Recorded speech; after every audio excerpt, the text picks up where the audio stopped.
Celeste Morgan stepped calmly through gate C5, a soft leather coat folded neatly over her arm, her boarding pass tucked between her fingers.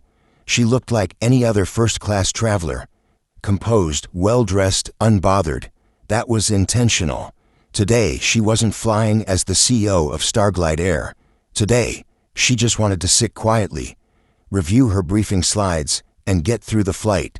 But just as she reached row 2, a sharp male voice cut through the soft cabin chatter. "This whole row's mine. I need space to stretch." The man barked, flinging a heavy gray blanket across both seats as if planting a flag. Celeste paused. She glanced down at her boarding pass. Seat 2A, then back at him. His smirk was already waiting. "You people really think you belong up here?" The air froze. A few nearby passengers stirred. One or two quietly lifted their phones. They didn't know the woman he was dismissing was the one who ran the entire airline. Celeste Morgan stepped into the first-class cabin with effortless poise, her hand clutching an elegant leather tote, ready for what she expected to be a routine flight. But just as she was about to settle into her seat, a cold, taunting voice cut through the silence from behind. "I need this entire row to rest," declared a middle-aged man brusquely, tossing a gray blanket across 2 seats as if staking his claim. He looked up at Celeste with a haughty grin. "Surely you can find somewhere else to sit, if you even have a ticket." Celeste's voice remained calm, though beneath the surface, a storm was gathering. "This is my seat," she said clearly, holding up her boarding pass. The man barely glanced at it before sneering. "You're mistaken. People like me deserve the space. You'd do well to find another seat."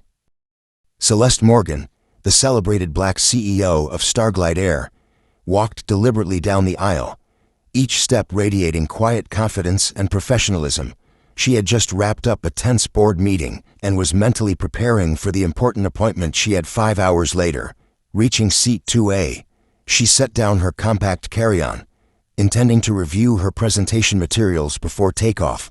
But before she could sit, an unfamiliar male voice rang out behind her, laced with annoyance and arrogance. "I need both of these seats to lie down. Move along." Startled, Celeste turned. Standing before her was Richard Langford, a well-dressed white man in his 50s, whose eyes brimmed with contempt.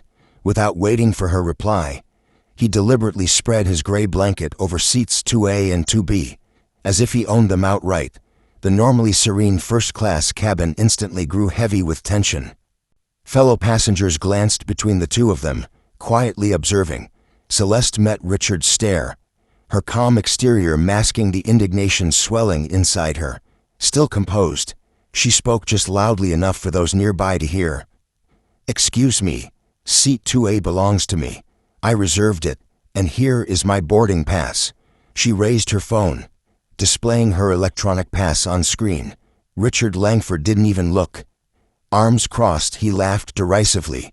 "People like you don't belong here," he snapped, his words dripping with disdain. This caused several passengers to frown and share uneasy whispers. A few discreetly aimed their phones to capture the scene. In mere seconds, the cabin's peaceful hush had snapped like a taut wire. Drawing in a deep breath, Celeste steeled herself. She would not yield to this man's brazen, discriminatory behavior. What began as a minor seat dispute had escalated into an invisible battle for respect and equity. With dozens of eyes upon her, Celeste stood her ground, unwavering, waiting to see what Richard would do next. In her mind, she knew this was about far more than one airplane seat. This was a fight for fundamental respect, and she was determined not to back down. Celeste calmly but firmly held up her ticket. "This seat is mine," Richard sneered. "People like you don't belong here. You should know your place." The atmosphere instantly grew suffocatingly tense. Passengers began to pay attention and discreetly record the scene on their phones. Celeste stood her ground, her gaze resolute and powerful. Richard Langford studied her carefully, contempt mixed with a hint of curiosity in his eyes. He was the kind of man accustomed to being waited on his entire life. As chairman of a major investment firm, Richard had never been refused or questioned about his privileges.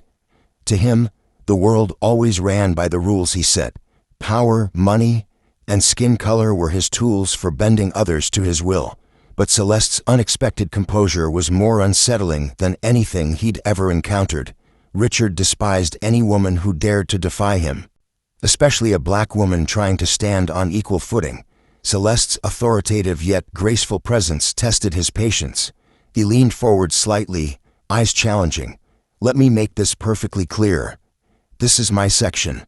I paid a lot of money to rest in comfort, not to be bothered by people beneath my class." His cutting words sliced through the stifling silence, startling several passengers who exchanged uneasy, confused glances. Some shook their heads in disgust at his outrageous, offensive attitude. But Richard didn't care. Other people's discomfort had never troubled him. Celeste remained calm.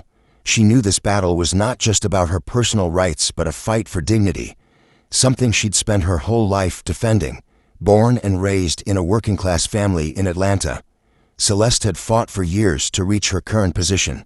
She'd faced countless people like Richard, those who looked down on her because of her race and gender, and she always chose to stand firm, no matter the pressure. "Mr. Langford," Celeste said softly but decisively, deliberately using his name to show she knew precisely who he was. "I asked you politely to return my seat, out of respect for equality. I expect you to show the same respect to everyone on this flight that I'm showing you." Richard suddenly laughed mockingly, making sure the entire first-class cabin heard. "Equality? I don't think you even understand the meaning of that word, Ms. Morgan. But then, people like you always see yourselves as victims." His words drove the situation to a fever pitch. Some passengers couldn't hide their anger, but no one dared intervene under the weight of his overbearing authority. A few phones now captured his scowl in sharp relief as he instantly became the living symbol of arrogance and discrimination. Celeste stared at him, her eyes burning with unwavering resolve. In that moment, she silently vowed that even if it meant delaying this flight, she would not back down. This was not just a personal matter. It was time to declare forcefully that power and privilege would never crush respect and dignity. Amid the anxious gazes of the other passengers, Celeste stood her ground, patiently awaiting Richard's next move, knowing full well that whoever blinked first would lose. And Celeste Morgan had never accepted defeat in her fight for justice. Noticing the situation spiraling out of control, Flight Attendant Heather Langston stepped forward, gently trying to diffuse the tension between the two passengers with professional poise. Yet a soft touch, she carefully addressed Richard. "Sir, we really must adhere to our assigned seats." Richard whirled on Heather, irritation flashing in his eyes, as if she just interrupted the most important thing in his day. He hated being told what to do, especially by those he considered to be in the service class. He drew in a deep breath, his tone sharp. "I already told you I have a medical condition. I'm not moving." Those last words landed like a hammer blow on everyone's patience. Heather looked momentarily flustered. She glanced toward Celeste with sympathy and frustration at Richard's obstinacy. As a seasoned attendant, Heather was used to handling delicate situations. But this was beyond ordinary. Richard Langford had turned first class into his personal stage, where everything had to bow to his selfish demands. Seeing the disappointment and helplessness in Heather's eyes, Richard felt triumphant. Once more, a silent power trip that always satisfied him. Raised as the eldest son in a wealthy, influential Boston family, he'd been spoiled his entire life, with everyone eager to grant even his most absurd requests. He grew up believing he was somehow above others, especially people like Celeste and Heather, whom he deeply despised. He'd never understood the true value of respect since he had never faced disdain or denial himself. Heather stepped back, sighed quietly, and shot Celeste a brief apologetic look. She couldn't force Richard to move if he insisted his health required it, though everyone knew it was just an excuse for his arrogance. The usually serene cabin now buzzed with hushed whispers of outrage. Who does he think he is? There's no excuse for someone acting like that. Richard heard every murmur but didn't care. If anything, his posture grew more aggressive, as if to prove he was completely in control. He leaned back in his seat, deliberately spreading his gray blanket wider to challenge Celeste, who remained standing before him, her eyes blazing with resolve. Celeste, despite her anger at his overt bigotry, knew she had to stay calm. She could feel the simmering anger rising in every passenger, but she chose not to react more forcefully for now. Celeste understood that this fight required patience and steadfastness, with the composure of a CEO who'd faced countless challenges. She was ready to wait for the right moment to make her next move. As the tension in the cabin reached a breaking point, Richard closed his eyes and feigned indifference, unaware that his actions had ignited a slow-burning fire he could never truly control. Amid the cabin's peak tension, a clear, quiet male voice suddenly cut through the silence. "Wait, aren't you Celeste Morgan, the CEO of Starglide Air?" Those words rippled through first class like an electric current. Every passenger instinctively turned toward Celeste, eyes wide with astonishment and admiration. Even Richard, who until now had exuded unshakable arrogance, paused in surprise, a flicker of uncertainty crossing his face. But Richard Langford never admitted defeat, not even a hint of it. The brief confusion vanished, replaced by his familiar stubborn scowl. He let out a derisive snort and deliberately raised his voice so everyone could hear, snarling, "CO or not, I don't care, whoever she is. She can't make me change my mind." His brazen tone drew frowns from several passengers, who at that moment saw Richard's true colors. A man convinced that wealth, power, and social privilege shielded him from any criticism or challenge. He had never bowed to anyone, and he certainly refused to yield to a woman, especially a black woman. Celeste stood silently for a heartbeat, calmly observing Richard's reaction. Her deep, steady gaze betrayed the confidence of someone accustomed to navigating tense, high-stakes situations. As CEO of one of America's largest airlines, Celeste Morgan was renowned not just for her talent, but for her formidable strength and resolve. Raised in an ordinary Atlanta family, she'd climbed every rung of the corporate ladder through her own ability, overcoming countless challenges and prejudices along the way. Celeste understood Richard all too well, the type who believed anything in life could be bought or at least commanded through threats and intimidation. Past experience had taught her that men like Richard Langford couldn't be reasoned with in ordinary conversation. Sometimes, she needed to leverage her own quiet authority to remind them of the basic respect everyone deserves. So instead of arguing further or confronting him head-on, Celeste adopted a different tactic, one she'd successfully used in countless difficult negotiations. She allowed a gentle, knowing smile to play on her lips, an expression Richard couldn't fully decipher. Then, stepping back with composed grace, she spoke softly but firmly. "Then I guess we'll wait and see." Her words rang clearly through the hush, an unspoken challenge loaded with quiet power. Every nearby passenger sensed in that moment that this was more than a mere personal dispute. It was a collision of dignity and authority, and Celeste Morgan was not about to yield. Richard sat motionless for a moment, struggling to mask the unease creeping into his mind. Deep down, he sensed for the first time just how formidable Celeste truly was. She was no longer just a woman he could bully or dismiss. She was a force capable of turning his own arrogance into his greatest lesson. All eyes in the cabin now fixed on Celeste with unmistakable respect, while Richard felt increasingly isolated. He gave a frustrated sigh, yet he refused to back down. Richard Langford's ego was simply too vast to admit he was wrong. In his mind, however distorted, his honor demanded he stand his ground at all costs. And so, in the heavy silence of the first-class cabin, a silent storm was about to break. Richard Langford had no idea that only Celeste Morgan held the power to stop it. In the heavy hush of the cabin, Celeste turned slightly as if she no longer wished to argue directly. But behind that calm demeanor, she was executing a subtle yet powerful move, one Richard Langford would never see coming. Gently, Celeste retrieved her phone from her tote. The screen glowed softly. With a single deft tap, she sent a brief, prearranged code message, Protocol Nova. This was a secret protocol she and Starglide's top technical team had developed for handling special emergencies, preserving the airline's integrity and safety above all. Less than a minute after she hit send, Starglide's internal network began acting strangely on Richard's phone. The Wi-Fi icon vanished. He frowned in irritation, trying to reconnect, but all he saw was the cold alert. Connection unavailable. Richard Langford had never felt so powerless. A man used to wielding influence. He was used to having immediate fixes at his fingertips. One call, one message, and any problem vanished. But now, the technology that always obeyed him had turned into an unbeatable adversary. A silent fury rose within him, but he realized he could no longer reach the outside world. No assistant, no personal lawyer, completely isolated in midair. Around him, passengers discreetly watched with satisfaction.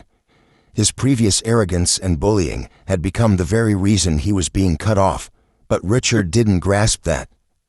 He only felt his anger mounting, as if the whole world were turning its back on him. Toward the rear of the cabin, Heather Langston and Miles Rennick, the lead flight attendant, exchanged knowing glances. They just received internal confirmation on their devices. Protocol Nova was active. Without a word, they both understood it was time to maintain Richard's technical isolation so he couldn't cause further trouble or stir things up. Deliberately wounded, Richard Langford, for the first time, felt his usual privileges rendered meaningless. His grip tightened on his phone, veins bulging in his hand, pure rage with no outlet. He glared at Celeste, who sat a few steps away, serene yet watchful. Her unfazed composure unnerved him more than anything. Yet it was that very unease and doubt that revealed a darker side of Richard. All his life, he believed absolute power lay in social status and money. He'd never imagined he'd be cast into such passivity. No allies to call on, no way to contact anyone, and worst of all, no one left to back him up. Richard glanced around the cabin again, though no one spoke. Their eyes were full of judgment and reproach. He put on a mask of indifference, but inside, his anxiety grew with every passing second.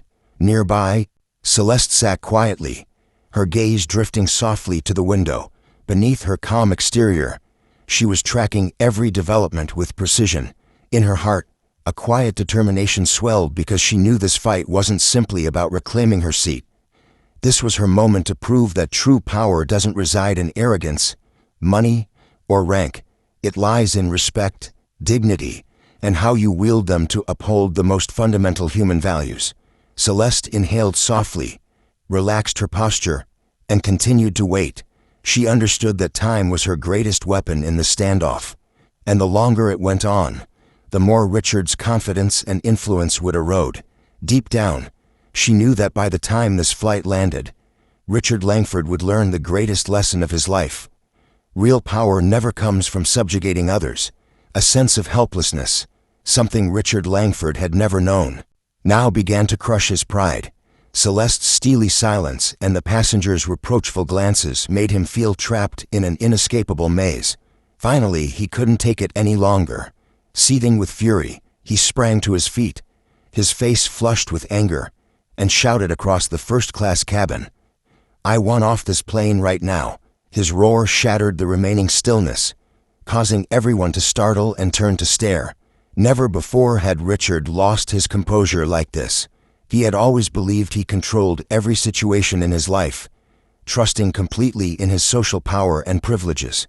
Yet here he was, on a flight operated by an airline he'd assumed existed solely to cater to him, cornered and out of options. Losing all control felt like losing himself. Lead flight attendant Miles Rennick stepped forward swiftly but calmly, placing himself between Richard and the aisle to prevent further escalation. Miles, a seasoned professional accustomed to handling complex in-flight incidents, spoke in a steady, authoritative voice loud enough for everyone to hear. "Sir, please sit down. We are under a movement restriction."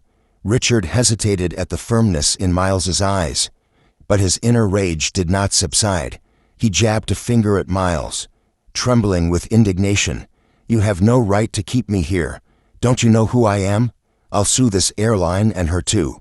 Around him, passengers shook their heads in disbelief, whispering about Richard's absurdity and loss of control. He had never imagined his own arrogance would leave him so alone under so many unfamiliar eyes. All his life, he believed he set the rules and that others must obey. Yet, in this moment, his power was unraveling before him, undone by his own selfishness and temper. As Richard grew more agitated, Celeste remained seated, her gaze sharp yet composed. She didn't need to speak. Her silence spoke volumes. Celeste knew that for Richard to truly grasp the gravity of his actions, he needed to face their direct consequences. Miles stood his ground before Richard, clearly signaling that no further disruption would be tolerated. His stern eyes, honed by years of managing international flights, sent a powerful message. The flight crews and passengers' patience had limits. "Mr. Langford, we insist you sit down immediately. If you continue to disrupt, we will be forced to take security measures." Miles repeated, his tone now unwaveringly clear. Richard fell silent for a moment, as if realizing for the first time just how disadvantaged he was. Yet his stubbornness lingered. Richard Langford, proud of his self-control and superior status, couldn't bring himself to admit he'd erred. In his mind, he clung to the belief that money and reputation would shield him from any repercussions. Still, under the cold stares of the other passengers and Miles's unwavering resolve, Richard had no choice but to sit. His anger, however, smoldered on, evident in his furious glare and the white-knuckled grip on his armrest. Now he was the silent object of the entire cabin's scorn. His loss of control had turned him into exactly the kind of weak, powerless man he always despised. Across from him, Celeste sat as serenely as if Richard's meltdown had no effect on her. But inside, she felt a profound sorrow rather than triumph. She understood that Richard Langford was not the only one in the world who mistook power for privilege, who believed it granted them the right to trample others' dignity and respect. She knew that today's battle wasn't just for her. It was for all those who had ever been hurt by arrogance, selfishness, and disrespect. For Celeste Morgan, this was no longer a personal matter. It was a vital step in her lifelong mission to defend the inherent value and dignity of every human being. When Richard finally sank back into his seat, the tension in the cabin didn't ease at all. Instead, the oppressive silence pressed in, making every whisper and every slight shake of the head feel louder than ever. For the first time in his life, Richard Langford felt an unfamiliar pressure, the weight of silent isolation and quiet condemnation from those around him. Suddenly, a clear, controlled female voice rang out from behind him, tinged with anger. "You're the one hogging 2 seats and being rude. You're the problem." The words came from a middle-aged woman sitting nearby, her face etched with frustration and deep disappointment. She fixed Richard with a steely look, as if she spoke for all the other passengers who wanted to say the same. Richard whipped around and glared at her, ready to lash out as he usually did, but he quickly realized he wasn't just facing one individual. He was up against an entire cabin full of people quietly condemning him.